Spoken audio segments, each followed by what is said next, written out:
la perception de l'espace négatif, ça a été enseigné de façon intuitive.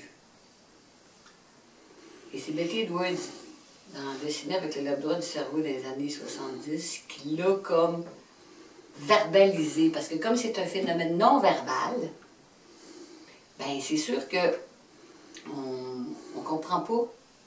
On comprend pas qu'est-ce qu'on a pogné quand on l'a pogné, puis on comprend pas qu'est-ce qu'on n'a pas pogné quand on l'a pas.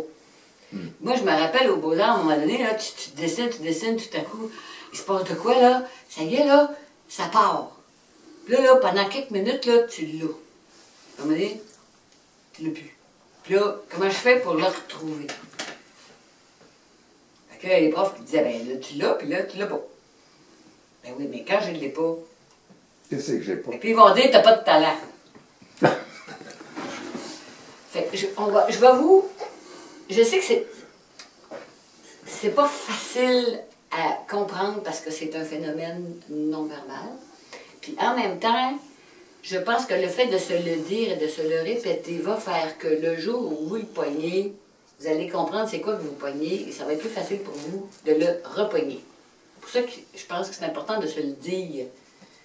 Comme ça, quand ça passe, vous allez être capable de répéter l'expérience parce que vous allez avoir saisi c'est quoi qui vient d'arriver.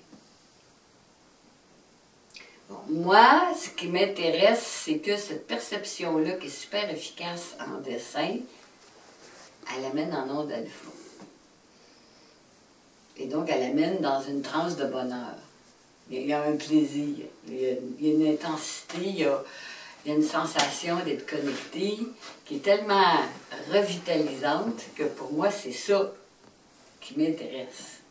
Et les traces de ces moments-là font que la personne qui regarde le dessin, elle repart en onde alpha, elle aussi. Donc, il y a une espèce de partage de bonheur, de transe, de plaisir.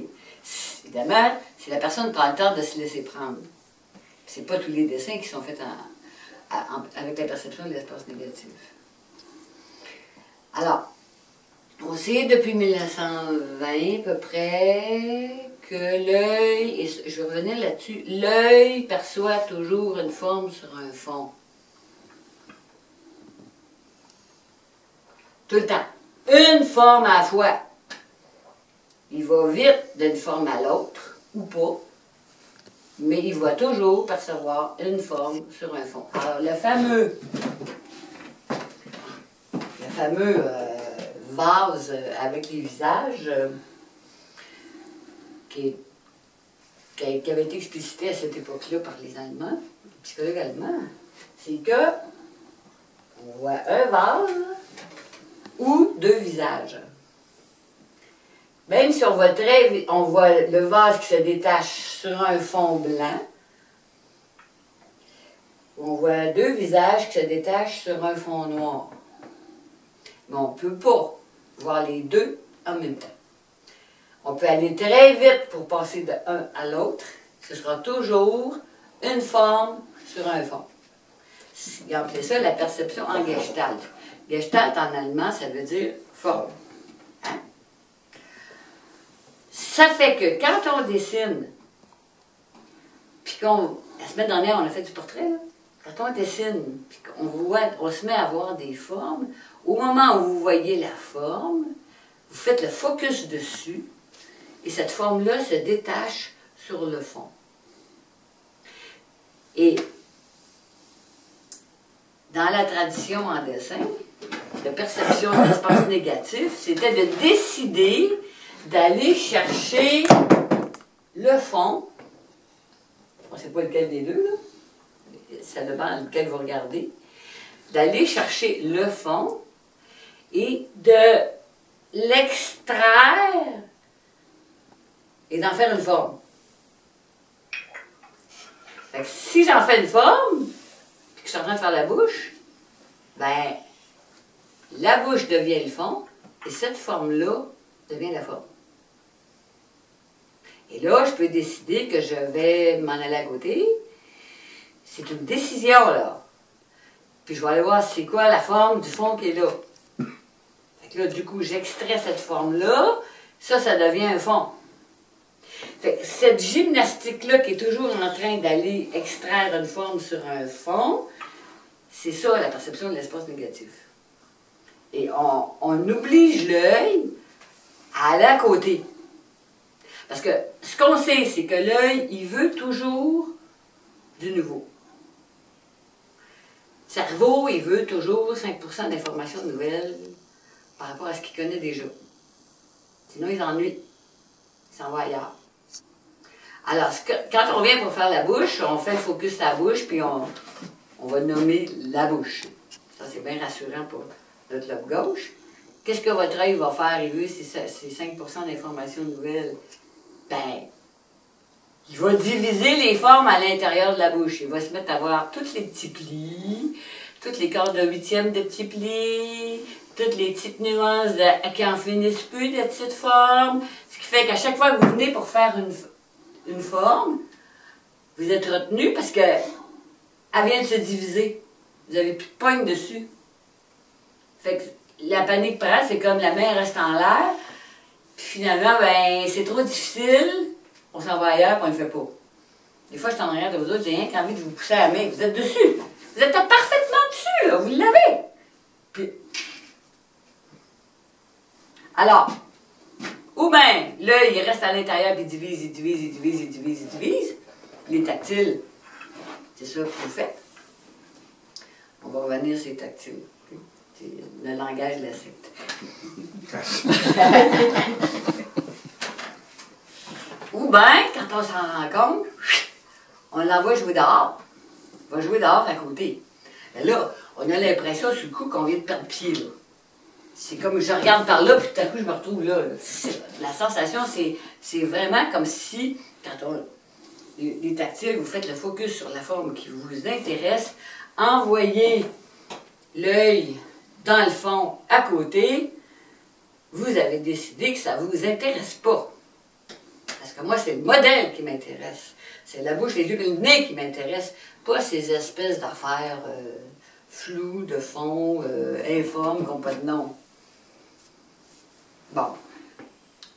Ce que Lowenfeld appelait, Victor Lowenfeld appelait les tactiles, puis les visuels, haptiques, puis visuels, c'est vraiment une façon de voir, compte tenu que tout le monde fait le focus sur une forme qui va se détacher d'un fond. Mais à l'intérieur de ça, il y a comme des familles de perception. C'est comme si, d'après lui, les visuels sont curieux et ils voient large. Ils sont curieux, dehors, ça les intéresse. Ils voient large. Fait qu'ils se promènent, ils vont se promener, puis pour un visuel, voir la forme qui se détache du fond, la forme qui se détache du fond, la forme qui se détache du fond, ça va vite. Que ce soit abstrait ou figuratif, pour moi, c'est pareil. Le tactile, lui, il fait le focus sur ce qui l'intéresse, puis le reste disparaît. Et là, ça grossit. C'est un expressionniste. Il exagère dans le sens de la vérité de ce qu'il perçoit. Mais on s'entend que les visuels et les tactiles font le focus sur une forme à la fois. Les visuels, ils se promènent vite parce que c'est un training qu'ils ont développé. Ça ne veut pas dire qu'ils sont conscients de ce qu'ils perçoivent. Ça ne veut pas dire qu'ils sont conscients qui extrait la forme sur un fond. Il faut vraiment porter attention à ça pour se rendre compte que c'est comme ça qu'on voit. Tellement c'est habituel. C'est comme faire de la prose, tu sais, on s'en rend pas compte. Ben, pour les tactiles, dans le cerveau, là, décidez que vous allez accepter d'aller jouer dehors, à côté, là où vous avez décidé que ça ne vous intéressait pas, peut provoquer une sensation bien dérangeante à l'intérieur. C'est comme un peu un tremblement de terre, tu sais, c'est intérieur. C'est comme si vous allez découvrir qu'il y a des affaires intéressantes, là, où vous aviez décidé que c'était pas intéressant.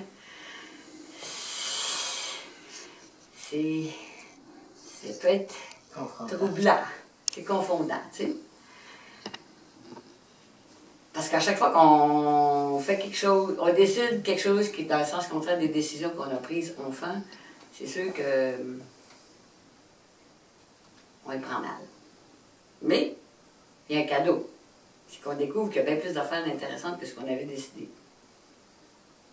Par contre, la sensation des tactiles, parce que les tactiles, dit Lowenfeld, font un focus sur la forme qui les intéresse. Bon, les myopes sont tous tactiles, d'après Lowenfeld. Dehors, c'est flou. Puis, ce qui m'intéresse comme tactile, c'est ce que je ressens par rapport à ce que je vois. Et je vais percevoir, le ressentir, puis l'exprimer avec ce que j'ai ressenti. Donc, je fais vraiment le focus, mais la sensation l'emporte. Et ça grossit. Donc, les disproportions arrivent. Et les tactiles se font passer pour des personnes qui sont pas bonnes en dessin. Parce que, par les visuels, parce qu'ils distorsionnent dans le sens de la vérité de ce qu'ils ressentent par rapport à ce qu'ils ont perçu. Mais comme la photo fait un job, maintenant, pour reproduire la réalité, ben c'est sûr que l'art contemporain est devenu très tactile. Je ne parle pas de l'art contemporain à ce moment, là, des installations, mais si on pense à Cézanne, tactile, Matisse, tactile, Chagall, tactile, Miro, tactile, c'est-à-dire, on a laissé à la photo la représentation exacte de la réalité, puis on a décidé d'exprimer ce qu'on ressent par rapport à la réalité, ce que l'appareil photo ne peut pas faire. Donc, les tactiles se sont retrouvés à prendre le devant. Mais dans les écoles, où on développait le dessin pour développer la dextérité fine sur les chaînes de montage, comprenez-vous bien que le feeling des tactiles, on s'en fout.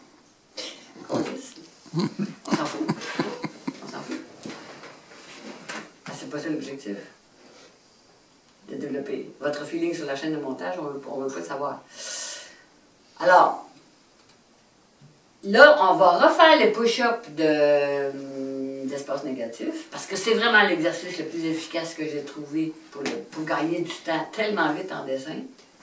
Puis, quand vous allez le pogner, pendant quelques secondes, vous allez le perdre. Le cerveau fonctionne comme ça. Vous l'attrapez pendant 2 minutes. Et 2 minutes, là, c'est long, 2 minutes. Là. Si vous l'attrapez pendant 2 minutes, je vous jure que vous avez de l'énergie dans le système pour la semaine. Imaginez quand ça va être 20 minutes.